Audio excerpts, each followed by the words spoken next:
Hello everyone, বাইরে প্রচুর ঝড় বৃষ্টি হচ্ছে। তার মধ্যে আমাদের আজকে রয়েছে বিয়ে বাড়ি। কিছুই দেখা যাচ্ছে না, কারেন্ট চলে গেছে। ভাগ্যিস মেকআপটা হয়ে গিয়েছিল, চুলটা এর মধ্যেই করলাম।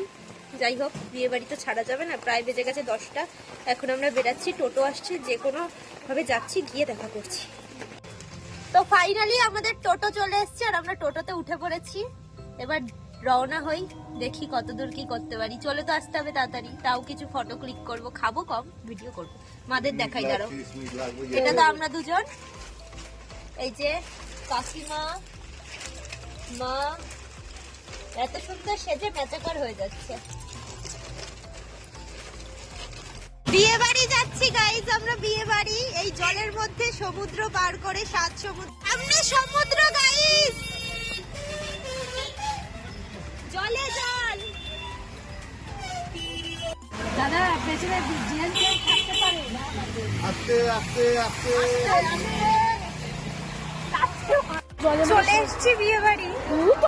সত্যি সেদিন যে কিভাবে বিয়ে বাড়ি পৌঁছেছিলাম সে তো এক ভয়ঙ্কর এক্সপিরিয়েন্স। যাই হোক, এসব বাদ দিই, বিয়ে বাড়িতে এসে তো সবার সাথে দেখা হয়ে এত স্ট্রাগল ভুলেই গিয়েছিলাম। আর এত সেজে গুজে এসেছি, এত কষ্টে, লোডশেডিংয়ের মধ্যে তো ফটো তো তুলতেই হবে। তাই জন্য সবার সাথে দাঁড়িয়ে পড়েছিলাম অনেক অনেক ফটো ক্লিক করব বলে। অনেক অনেক ফটো তুলছি। এই যে এখন শ্রেয়ার ফটো চলছে। এই যে এই পুচকে ভাইটা একটু তাকা, ও আমাদের অনেক ফটো তুলে দিয়েছে। রোদ, ঝড়, বৃষ্টি, জল সবটাই আমাদের জন্য প্রয়োজন। প্রকৃতিতে সামঞ্জস্য রাখার জন্য সবটাই তো দরকার। কিন্তু জানো তো, এই বৃষ্টির জন্য বিয়েবাড়িতে প্রচুর মানুষজন আসেনি, যেই কারণে প্রচুর খাবার দাবার নষ্ট হয়েছে।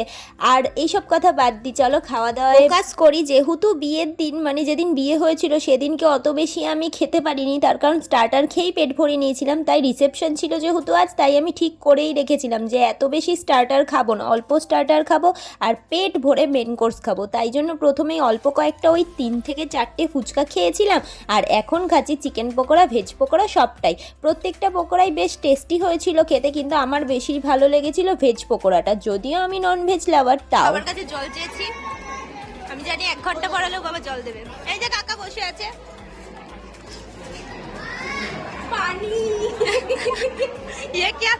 আর এই যে আমার একমাত্র বাবা, যাকে সারা বিয়ে বাড়িতে আমি খুঁজেই পাইনি যখন আমি ফটো তুলবো। আর ফটো তুলতে বললেই সে দূরে দূরে পালিয়েছিল। যাই হোক, যেহেতু সেদিনকে প্রচণ্ড ঝড় বৃষ্টি হয়েছিল, তাই জন্য আমাদের তাড়াতাড়ি বাড়িতেও আসতে হতো। তাই জন্য আর দেরি না করে আমরা সবাই মিলে খেতে বসে পড়েছিলাম। এই দেখো মেনু কার্ড দেখে বুঝতেই পারছো কত খাওয়া দাওয়া হচ্ছে। কিন্তু সত্যি বলতে আমি যতটা খাবো ভাবি, আমি খেতে বসে আর ততটা পাই না।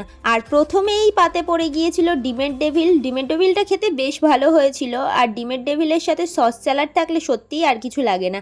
দেখতেই পাচ্ছ তোমরা, স্টেজের একেবারেই সামনে খেতে বসেছি। তাই জন্য যখন সবাই খেতে বসেছিল, অনেকটা রাত হয়ে গিয়েছিল, তখন ব্রাইড আর গ্রুমের ফটোশ্যুট হচ্ছিল। আর এদিকে আমাদের চানা মশলা, লুচি সবটাই দিয়ে দিয়েছিল। আর এই দিকে দেখো একটা ঢঙ্গি মাসি মিষ্টি মেয়ে, আমি ভিডিও করছি দেখে ও একটু অ্যাক্টিং করছিল। যাই হোক, ওর কথা বাদ দাও। আর এদিকে লুচি, কাবলি ছোলা এগুলো দিয়ে খাওয়া দাওয়াই আমি শেষ করতে পারিনি। আর মায়ের সাথে গসিপ করছিলাম, কাকে কীরকম লাগছে না লাগছে। মায়ের সাথে আমি এই করি, বিচিং করি যে কাকে কোন সাজটায় মানাচ্ছে না, সেটাও কেন ওটা সেজেছে। যাই হোক, এরকম করা উচিত নয়, তোমরা কেউ কিন্তু করো না।